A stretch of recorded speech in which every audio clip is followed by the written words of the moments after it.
V R അനൂപിലേക്ക്.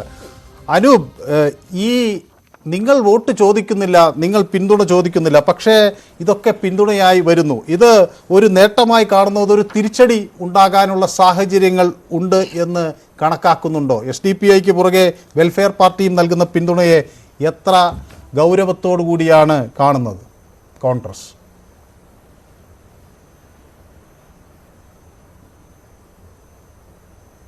ത്തിൽ തന്നെ പറഞ്ഞ ചില കൺക്ലൂഷൻസ് ഉണ്ട്. കോൺഗ്രസ് പ്രതിസന്ധിയിലാണ്, കോൺഗ്രസ് തടി തപ്പാൻ നിൽക്കുന്നു. ഇതൊക്കെ വളരെ അത്ഭുതകരമായിട്ടാണ് എനിക്ക് തോന്നുന്നത്. കാരണം കോൺഗ്രസിനെ സംബന്ധിച്ച് പ്രതിസന്ധിയുടെ യാതൊരു വിധത്തിലുള്ള സാഹചര്യമില്ല. വെൽഫെയർ പാർട്ടി കോൺഗ്രസിനെ പിന്തുണ പ്രഖ്യാപിച്ചു എന്നത് വലിയ പുതിയ കാര്യമൊന്നുമല്ല. 2019 കഴിഞ്ഞ ലോക്സഭാ തെരഞ്ഞെടുപ്പിൽ കോൺഗ്രസിന് പരസ്യമായി പിന്തുണ പ്രഖ്യാപിച്ച കൺവെൻഷനുകൾ അടക്കം അറിയാലോ. അതിനുശേഷം മുല്ലപ്പള്ളി രാമചന്ദ്രന്റെ പ്രസംഗം നമ്മൾ ഓർക്കുന്നതല്ലേ? അല്ല, ഞാനൊന്ന് പറയട്ടെ, ഞാനൊന്ന് പറഞ്ഞ് പൂർത്തീകരിച്ചോട്ടെ, നിങ്ങൾക്ക് പറയാം. അതിനു മുൻപ് വെൽഫെയർ പാർട്ടിയെ ഇവിടെ ടാർഗറ്റ് ചെയ്യുന്നത് അതൊരു വ്യത്യസ്തമായ രാഷ്ട്രീയ പാർട്ടിയാണ്. അത് ജമാഅത്തെ ഇസ്ലാമിയുമായി ബന്ധപ്പെടുത്തിയിട്ടാണ് BJPയും കോൺഗ്രസും ഒക്കെ CPM ഒക്കെ ആക്രമിക്കുന്നതെങ്കിൽ കഴിഞ്ഞ 2019 ആദ്യമായി കോൺഗ്രസിന് പരസ്യ പിന്തുണ നൽകിയിട്ടുള്ളത്. അതിനു മുൻപ് എത്രയോ തിരഞ്ഞെടുപ്പുകളിൽ ജമാഅത്തെ ഇസ്ലാമിയുടെ നിലപാടിൻ്റെ ബെനിഫിഷ്യറീസ് ആയിട്ടുള്ളവരാണ് ഇവിടുത്തെ ഇടതുപക്ഷം.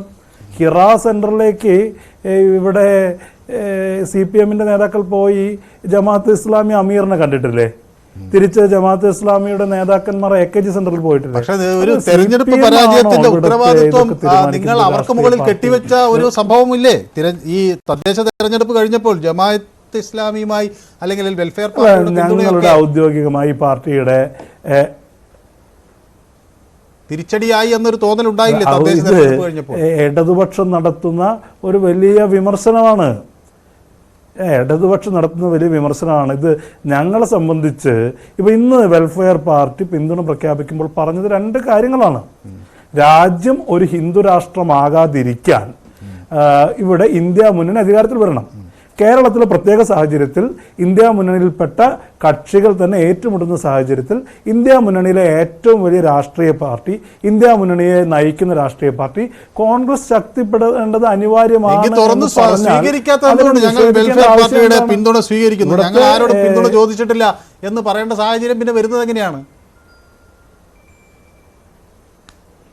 അല്ലേ, വെൽഫെയർ പാർട്ടി ഒരു രാഷ്ട്രീയ നിലപാട് പ്രഖ്യാപിക്കുന്നത് അവരുടെ തന്നെ കൺവിക്ഷന്റെ ബോധ്യത്തിന്റെ അടിസ്ഥാനത്തിലാണ്. അവർ തന്നെ പരസ്യമായി പറഞ്ഞൊരു കാര്യമല്ലേ. പിന്നെ ഈ കാര്യത്തിലുള്ള നിലപാട് കോൺഗ്രസിനെ സംബന്ധിച്ച് യാതൊരു വിധത്തിലുള്ള ആശങ്കയുമില്ല. ഞങ്ങൾ ഒരിക്കലും ബാക്ക് ഡോർ ഓപ്പറേഷൻ നടത്തുന്ന ആളുകളല്ല. BJPയുമായി എമ്മിൻ്റെ മധ്യസ്ഥതയിൽ തിരുവനന്തപുരത്ത് ഒരു ഹോട്ടലിൽ ചർച്ച നടത്തിയ ആളുകളാണ് കോൺഗ്രസിന് ഡിക്റ്റേറ്റ് ചെയ്യാൻ, കോൺഗ്രസിന് രാഷ്ട്രീയ സദാചാരം പഠിപ്പിക്കാൻ വരുന്നത്. ഇവിടെ അതൊന്നും പറയാനുള്ള യോഗ്യത CPMനില്ല. പിന്നെ രാജ്യത്തെ ഏറ്റവും വലിയ തീവ്രവാദി സംഘടനയായ RSSന്റെ പൊളിറ്റിക്കൽ രൂപമായ BJPക്ക് ഒട്ടുമില്ല. ഇത് കോൺഗ്രസിനെ സംബന്ധിച്ച് വളരെ വ്യക്തമാണ്. ഇന്നലെകൾ കോൺഗ്രസിനെ എതിർത്ത ജനവിഭാഗങ്ങൾ, കോൺഗ്രസിന് അനുകൂലമല്ലാത്ത ആളുകൾ ഇന്ന് BJP പോകണം, ഇവിടെ ഇന്ത്യ ഒരു ഭരണഘടനാധിഷ്ഠിത രാജ്യമായി ഇനിയും തുടരണം, ഇന്ത്യ നാളുകളിൽ ഒരു ജനാധിപത്യ രാജ്യമായി തുടരണം എന്നുള്ള അവരുടേതായ തിരിച്ചറിവിൻ്റെ അടിസ്ഥാനത്തിൽ കോൺഗ്രസിന് പിന്തുണ പ്രഖ്യാപിച്ചാൽ അതിനെ ആ പിന്തുണയിൽ ആശങ്കപ്പെടേണ്ട ഒരു സാഹചര്യവും കോൺഗ്രസിനെ സംബന്ധിച്ചില്ല. കോൺഗ്രസിന് വ്യക്തമായ രാഷ്ട്രീയ നിലപാടുണ്ട്. ഇന്നലകളിൽ കോൺഗ്രസിനെ എതിർത്ത ആളുകൾ പോലും കോൺഗ്രസിനെ പിന്തുണയ്ക്കുന്നു എന്ന് പറയുന്നത് ഈ രാജ്യത്തിൻ്റെ മനസ്സിൻ്റെ ഒരു സൂചകമാണ്, പ്രതിനിധാനമാണ് എന്നുള്ള കാര്യത്തിൽ കോൺഗ്രസിനെ സംബന്ധിച്ചൊരു സംശയവുമില്ല. ഞാൻ താങ്കളിലേക്ക്